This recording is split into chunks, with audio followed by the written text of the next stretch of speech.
to Coraline. I'm Hanan. I'm Tim, and this is our allies. Coral reefs requires radical intervention to save them from destruction, said top marine scientists. Bleaching events in recent years have highlighted the needs for rapid action to save the world's coral reefs. Bleaching events in recent years have highlighted the needs for rapid action to save the world's coral reefs. In addition, the organization is working to create healthy thickets of genetically diverse coral that can sexually reproduce and encourage natural recovery. The Great Barrier Reef has been declared dead by the scientists. The majesty of Great Barrier Reef has graced our planet for the past 25 million years ago, and it was once the world's largest single structure of living organism.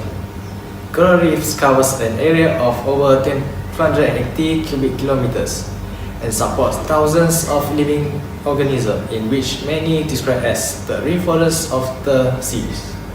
The World Meteorological Organization says that tropical coral reef yield more than $30 billion annually in global goods and services, coastline protection, tourism, and food.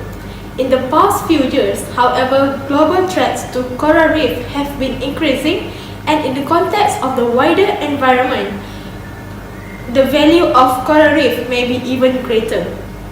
Coral reef in Terengganu, Malaysia, like everywhere else, are in crisis. The threats to this underwater rainforest came mainly from man-made causes. One report estimates the destruction of some 70% of the world's coral reef by 2050 if the destructive human activities continue at the present rate. Rising global temperatures have been linked with coral bleaching, which result from stressed corals expelling the algae that provide them with the energy they require to survive. A recent study published in the journal Scientific Reports predicted that at the current rate, annual severe bleaching will impact 99% of coral reefs within the century. Other threats to corals around the world include pollution, destructive fishing practice, and disease outbreaks. Some estimates suggest that 90% of the world's coral will be dead by 2050. Our colleague Hidayah is now joining us live in Pulau Bidung. Joining us live in Pulau Bidung are the representative of Coral Association from Universiti Terengganu. To start off our interview, can you tell us what are coral reefs? One interesting fact about coral reef is even though they look like a plant, they are considered animals. Coral can cover the whole spectrum of visible colors, and their color could indicate whether the coral are healthy or unhealthy. They can be found primarily in warm, shallow tropical ocean water. The largest concentration of reefs are found in Caribbean and throughout the South Pacific. Coral reefs can also be found here in Pulau Bidung. Coral reefs are like rainforests of the sea. They are being destroyed each day, and why should we care? Coral are not just colorful rock. Coral reefs are very important because it is the most biodiverse and productive ecosystem on Earth. It is a habitat for many marine organisms. Coral reef also protect coastline from damaging effect of wave action and tropical storm. Coral is very important in terms of the feeding relationship in trophic food web. It is a source of nitrogen and other essential nutrients for marine food chain. Without coral, there will be a disruption in the ecosystem.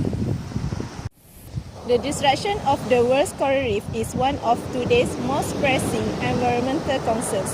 Do you mind explaining about the factors that could lead to the destruction of coral reef? Corals are like living organisms. They can get sick and die just like any other plant or animals. It is normally caused by illegal fishing techniques, pollution, careless tourism, or any other natural phenomena. And of course, climate change is the culprit responsible for our warmer oceans, and that could also cause the bleaching of coral reefs. No matter where you live, near the coast or hundreds of miles away, There are several things that you can do to keep coral reef healthy.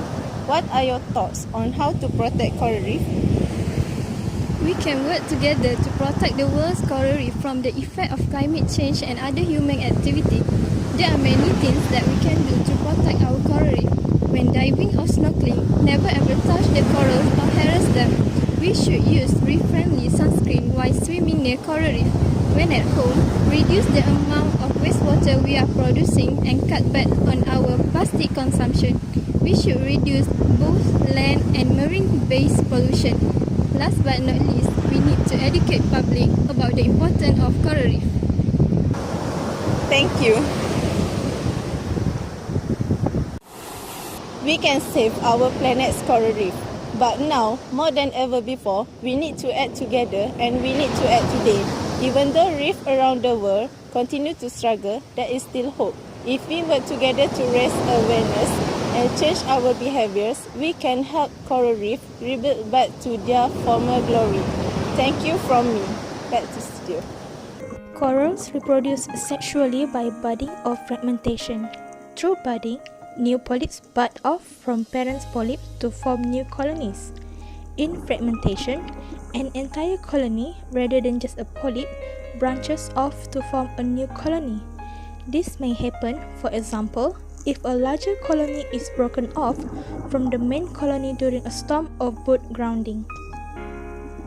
In terms of sexual reproduction, some coral species such as brain and star coral produce both sperm and eggs at the same time. For other corals such as elkhorn and boulder corals, all of the polyps in a single colony produce only sperm and all of the polyps in another colony produce only eggs. Coral larvae are either fertilized within the body of polyp or in the water through a process called spawning.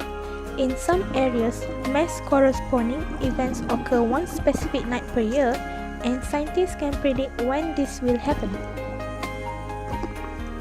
Once in the water, larvae swim to the ocean surface. If they are not eaten, they eventually settle to the ocean floor and attach to a hard surface. Once attached, they metamorphose into a coral polyp and begin to grow, dividing in half.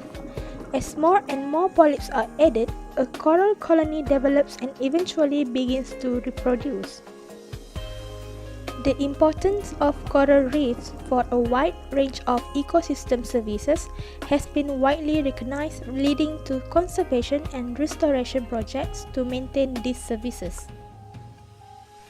Common approaches for coral reef conservation include establishing protected areas or no-take zones that exclude anthropogenic disturbance of reef ecosystem. Conserving existing areas of coral reef often results in improved ecosystem service provision. For coral reef restoration, rearing, transplanting, and monitoring of coral reef fragments are possible approaches. The re-establishment of corals is very challenging. It may be possible to rear coral larvae on a large enough scale for coral reef restoration, but experts such as specially trained coral biologists and possibly large facilities will be required. That's all we have for you today in this edition. Thank you for watching and have a nice day.